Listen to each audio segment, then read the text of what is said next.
Times are tough, especially in manufacturing. And when other companies are going down, struggling, hurting, falling off, and you're doing something right, you're growing. What's that thing you're doing well? We're going to find out, and it has to do with sales. We'll talk to Leighton Hackert next on Purpose Under Pressure.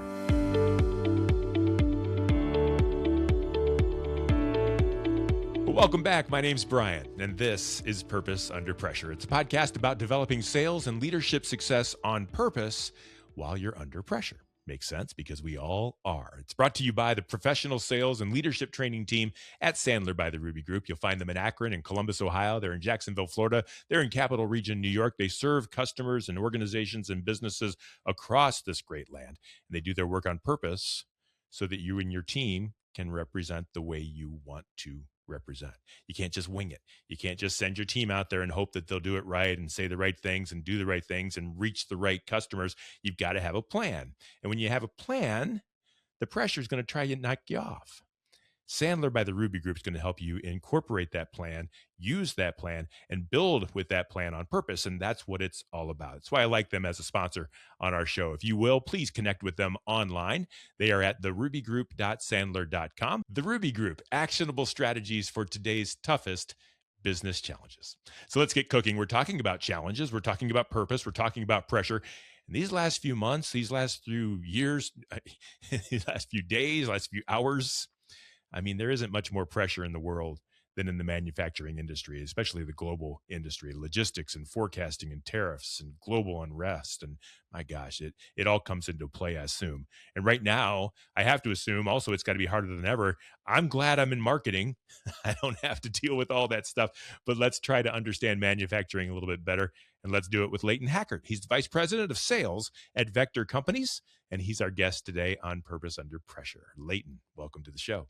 Nice to have you, Bryan. Thank you. Appreciate it. It's really great to have you here. And I think it's timely. I think that it probably in manufacturing is always timely to discuss challenges and hurdles and sales issues and things.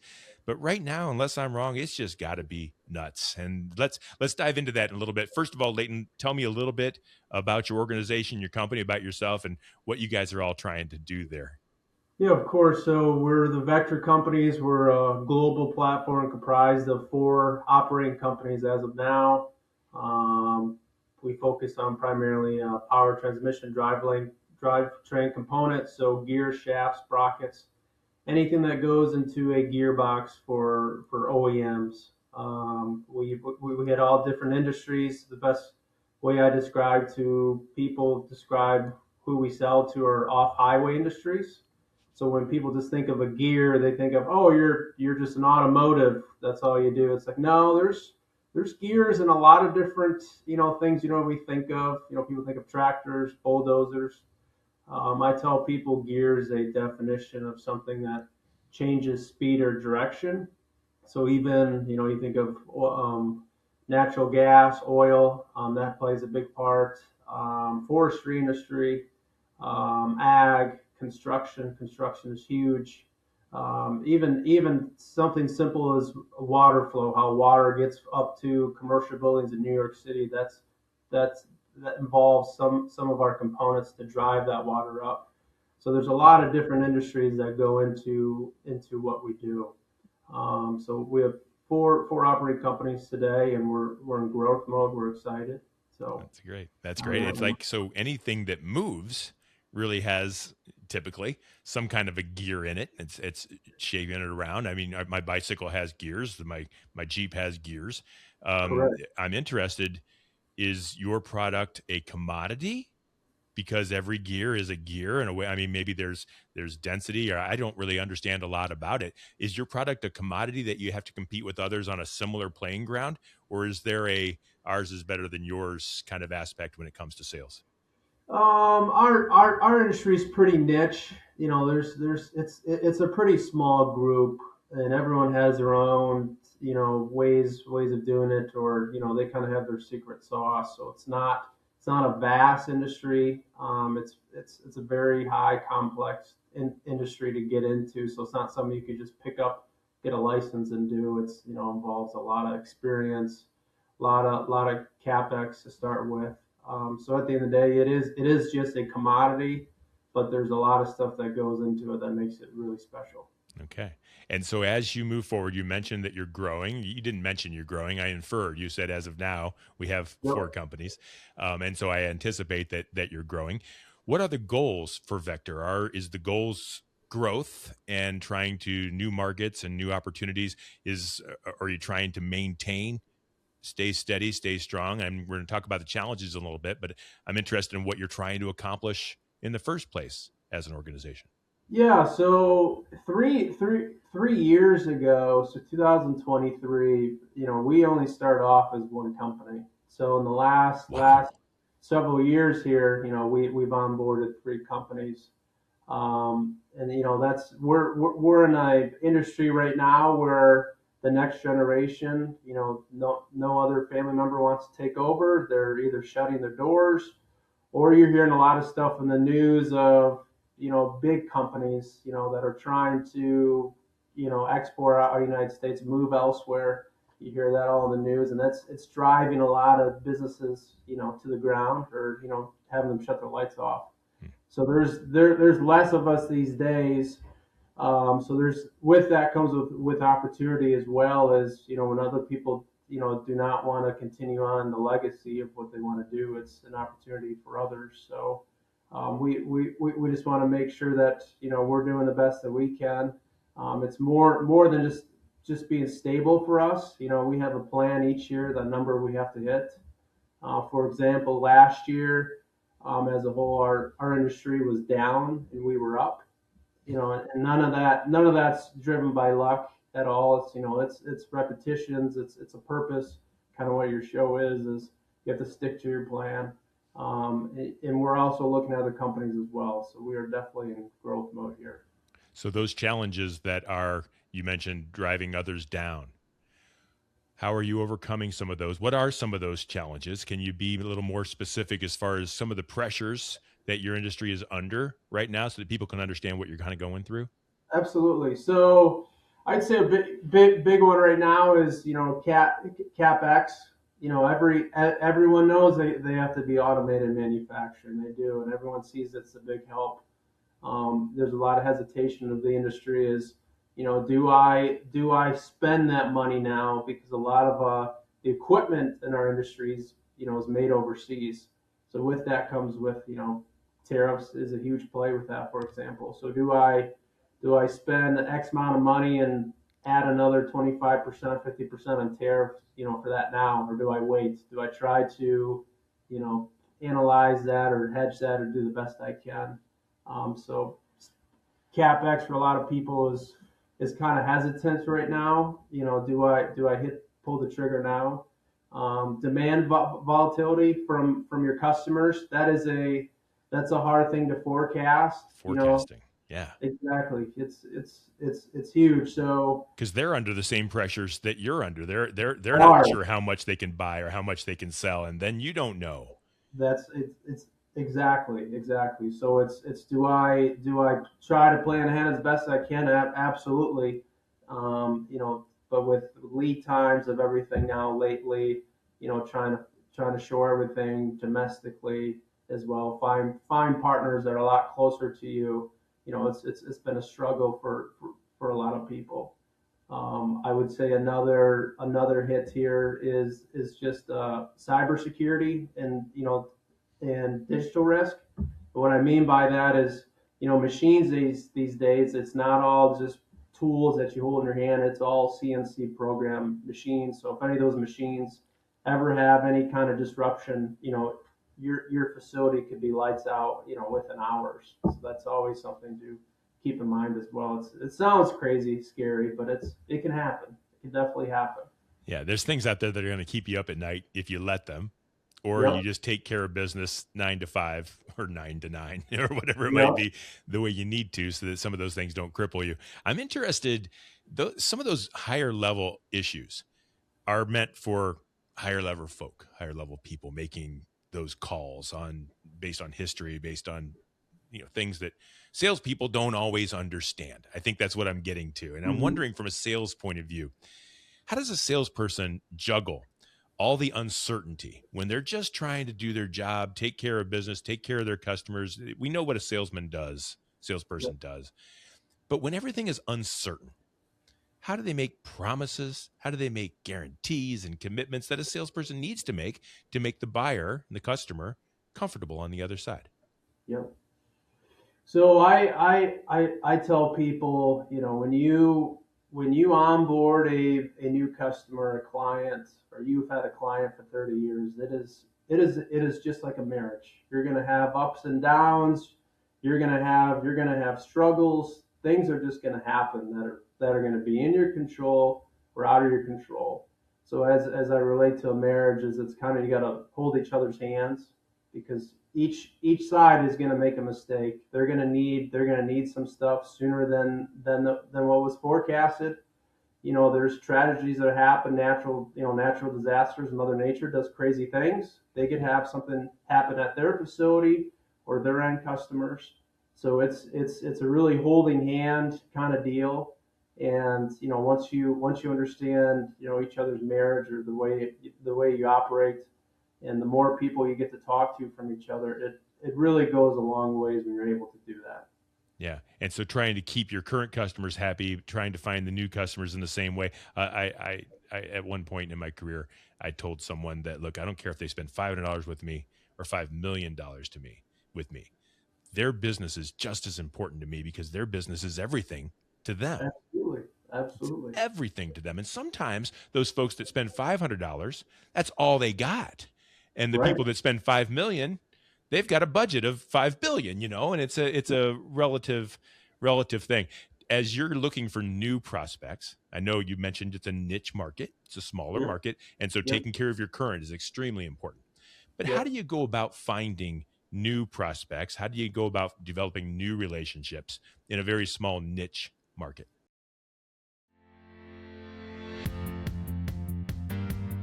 Everyone in the organization needs to know how to sell. Sales is the strength of any company. Whether or not you're in marketing, operations, or even finance, everyone has a strong shared accountability towards driving top-line revenue. Whether or not you're client-facing or talking over the phone, you're able to build a stronger level of rapport with the clients. Everyone in the organization shares that responsibility to know how to sell.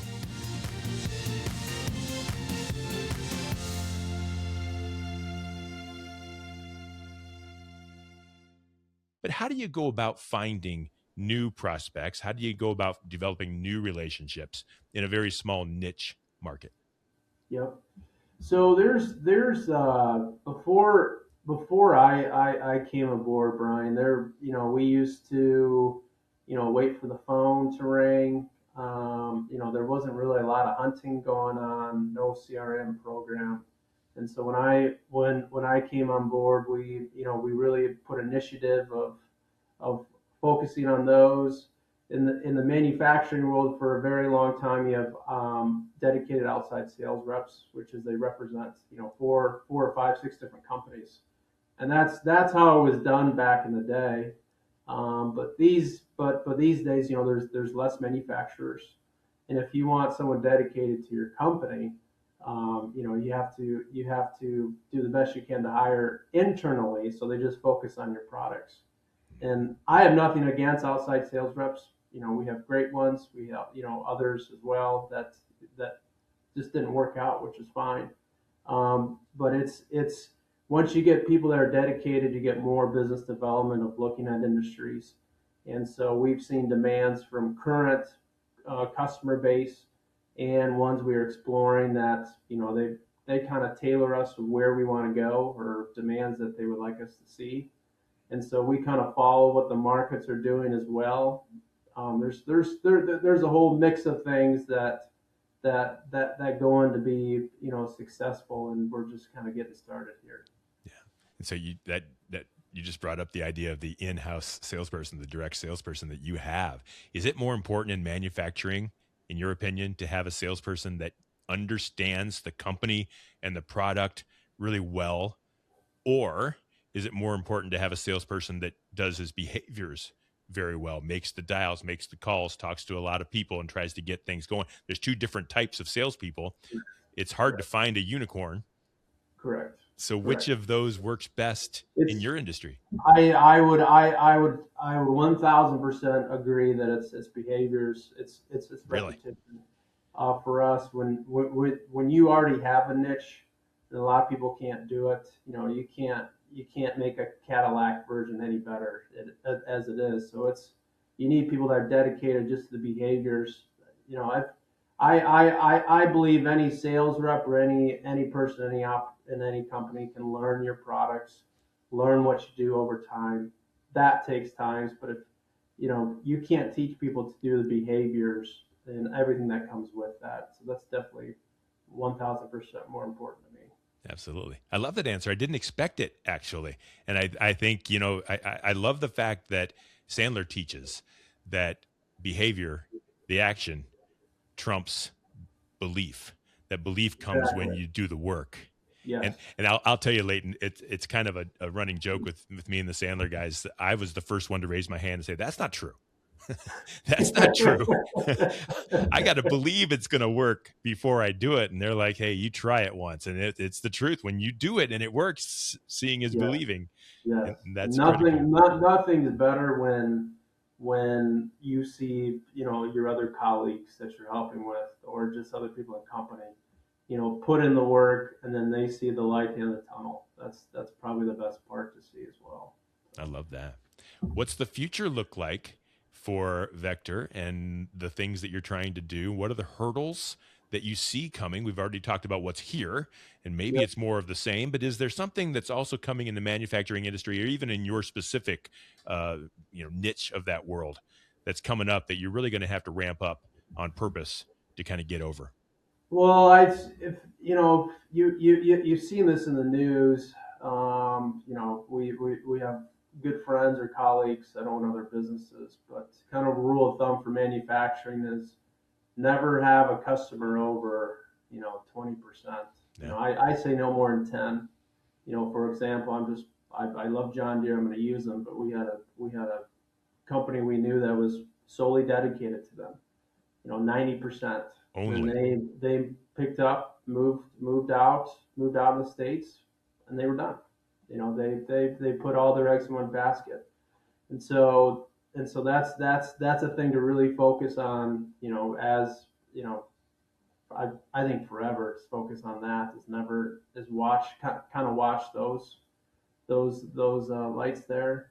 Um, Kind of making sure, another thing is making sure you're of what you're good at, keep doing what you're good at. You're going to have a lot of people going to want you to do everything. Mhm. And, there's a certain level, Always. salespeople love saying yes to everything, right? Yes, we It do. is, Yes, yes, we do. it is okay to Yep. say no. That's perfectly fine as well, because you gotta at the end of the day, it's important to stick what your niche is, what you are truly good at, so you don't get in any competition competitive. Then it's just a fight of you're arguing over pennies in a way, if I'm making sense. A wise man once told me that the best sale you ever make is the one you didn't say yes to, the one you said no to. That quite often, that if it's not a good fit, if it's not a product that you offer, if you have to ramp up to take care in some different way, maybe they're just pains in the butt. Like, Yep. why take on that hassle? You said something that I'm interested in. I want to jump back into just a little bit. You talked about that. I call it the 80-20 rule, and you can get overloaded at the top. And if you're thinking about it and you know to look for it, it's easy to see. Like, holy cow, I'm really deep in with this one business. But it's Yep. hard to fix. You either have to ramp up the long tail or you have to shore down the behemoth and cut it back a little bit. You can't just let it go and say, I hope this fixes itself. So what Yep. kind of strategies do you take to make sure that you stay within that 20 to 10% range and you don't get too deep into any one sector? I make sure for our sales team is the pipeline is always full. That's it. It's always, it has to be overflow. What is the next thing you're working on? What's the forecast looking like? Not from just today. What's 3 months from now? What are your goals? It's important that a pipeline is full, because at the end of the day, whether you have a large customer or not, you're gonna lose 10-20% at the end of the year of some reason, some shape At or form. least. Mm-hmm. At least. So you have to make sure that plus your additional pipeline is full. And to me, that's more important. That's one of the things that keeps me up at night, is making sure our pipeline is full. Hey, Leighton, if someone wanted to reach out to you and learn more about what you do there at Vector, or even talk to you about direct sales or sales things that we've discussed here a little bit, and they want to reach out, how would they find you? We're all over social media. We have 5 different platforms, website as well. You can feel free to call me. You can call our business lines. Our headquarters is Dubuque, Iowa. You can drop me an email as well, which I'm happy to share.